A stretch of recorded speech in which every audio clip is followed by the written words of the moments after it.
Forbes Rich List. Are footballers worth the money? Welcome to Mark and Pete. Here's a thought. Back of the net. If you get to break into a sweat from being a footballer on the pitch, your career will be set as your goals are met, which can strikingly make you rich. Yes, Forbes has finally published the highest earning footballers in the land. Yes, that's a staggering figures for some of the players that we all know and follow week after week for their clubs and countries. But I'm going to be asking Clergyman Pete who he thinks tops the list. And more importantly, Clergyman Pete, do you think that footballers should be earning such high and dare I say, astronomical fees? Well, business and Mark, as you know, my ignorance of football is legendary. Yes. I almost pride myself on my ignorance of it. But I would make this one point at the outset that because these are private companies, the football clubs, my belief as a belief in the free market as the best way to run an economy, I believe that they're paid what the market requires of them. If companies are prepared to pay them that, presumably because of their worth and their money generating propensity for that company, for that club in this case, then I think whatever it is, fine. Whatever the amount is fine. I say that having no clue what they actually earn. Well, so maybe I'll change my mind if I find out. I think you've already highlighted that through one obvious word, which is private. No, they are public. Yes, folks, you know, and I know. Yeah, no, just stop you there. Yeah, when I say a private company, I don't mean it in the who owns the shares. I mean that they are not public in the sense that they are not owned by the state or by a collective. They are companies that are owned, public technically because of the shareholders. They're only answerable to them. So if they're generating money for them, then that's fine with me. Unfortunately, some of the clubs that I follow are in a state, but that's another show. Here we go. So, Clergyman Pete, so Forbes has published the list, and I'm going to ask you then, who do you think actually tops the list for 2022 as the highest earner? Now, not having seen this list and not really knowing the names of any footballers, this is a bit of a problem. However, just because he's got a funny name, I know there's a footballer called Messi. So because he's the one I know, I've heard of him. So he must be doing pretty well. So for me to have heard of him, so I'm going to say Messi is the number one earning player. Well, that would have been true in the past. His name is Lionel Messi, and he is an Argentinian player, plays for Paris Saint-Germain. No, actually, he is number 2 on the list. No, the top earner is, as we all know, folks, for all football fans, Kylian Mbappe. Yes, he is the French footballer who also plays for Paris Saint-Germain, but he was the one who famously came to the surface in the higher echelons of football, helping France to win the World Cup in 2018.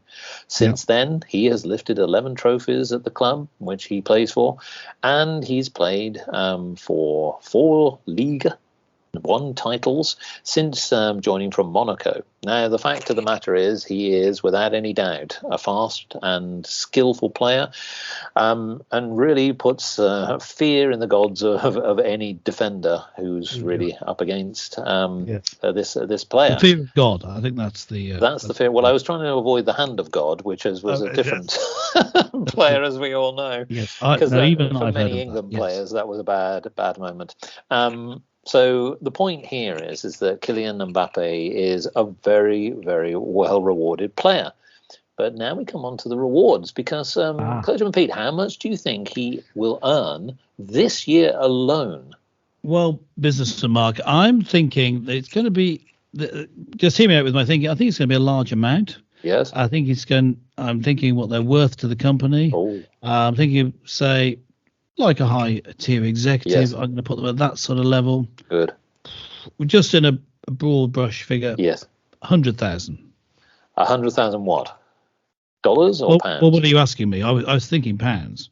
Oh, right. Okay. Well, strangely enough, that's the sort of money he would probably earn in a week, or maybe more. Because the fact of the matter is, yes, Kylian Mbappe will projected to earn 128 million US dollars.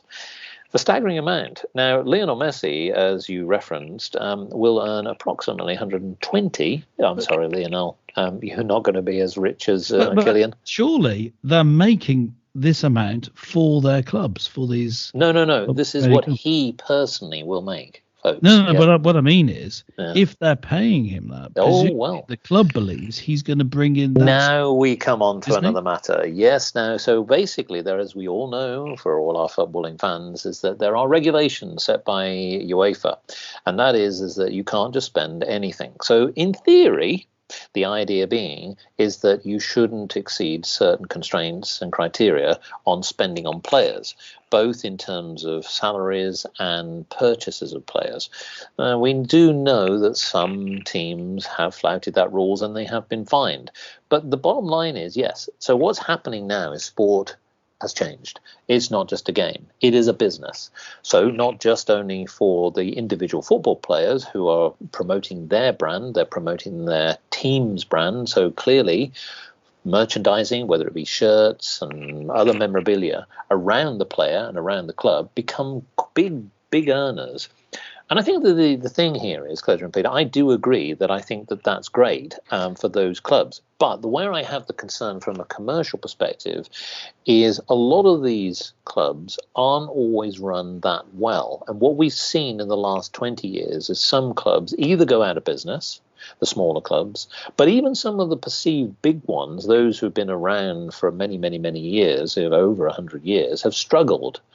And I think this is where owners have come in, taken a club, and perhaps in some cases mismanaged them. And that's where I think that I have the issue. And this is where I wanted to ask your question to you, Clergyman Pete. Many people see a football club as uniting a community, meaning that you actually follow your club, your local club, you see their successes, their highs and lows. And so therefore, I think I just want to ask you, do you think that a football club can make a difference to a community or not? Well, anything which draws people together could make that difference. It could be a football club. It could be a place where everyone meets to drink coffee. It could be running parkour across the rooftops where people get together. So yes, it certainly can do that. Yes. Yeah. Just relating that to what do you pay the players, that presumably if you have a good club, it's more likely to draw people in, and therefore you want to pay a good player to come work for you. But the problem then comes is, what if all the best players don't live anywhere near? Then you've lost the local identity of the club. Yes. So it would seem to me that in terms of success of a company, yes, have whichever player you want and pay them what's required to get them there and to keep them there. But if you really were a club that wanted to be at the heart of the local community, well, just use local players, but then you won't be as good. Well, this is true. Depends what you're trying to achieve. As we very well know with the Bosman ruling that came in, that actually it was a restriction. Yes, you have no idea what I'm talking about. I know. No. But I think the football fans do. Meaning that at one time, folks, during the 1970s and even in the 80s, you could only actually field 3 foreign players. And of course, obviously, the Bosman ruling came in, former footballer, who challenged the idea of restricted trade, which did make sense. And so to your point, that many players now or clubs can field an entire international set of players. They don't have to come from a local area. Mm-hmm. So I have another question, and I think we should ask our fair listeners here, which is that when you look at the Forbes list, there's a staggering number. I'd be very much interested to know one particular point. There is no Englishman on this particular list in the top 10. But who was the last player to appear as the top earner And this goes back to 2013, and he was an Englishman. Who was it?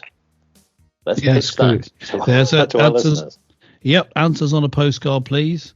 Then take a picture of the postcard and send the picture to us, because we don't have a postal address. Yeah, send us it. Just leave a comment below this episode. Go to markandpete.com and make sure you're subscribed. And you can leave a comment on this and every episode. But for now, it's goodbye from Mark and from Pete, and catch you next time.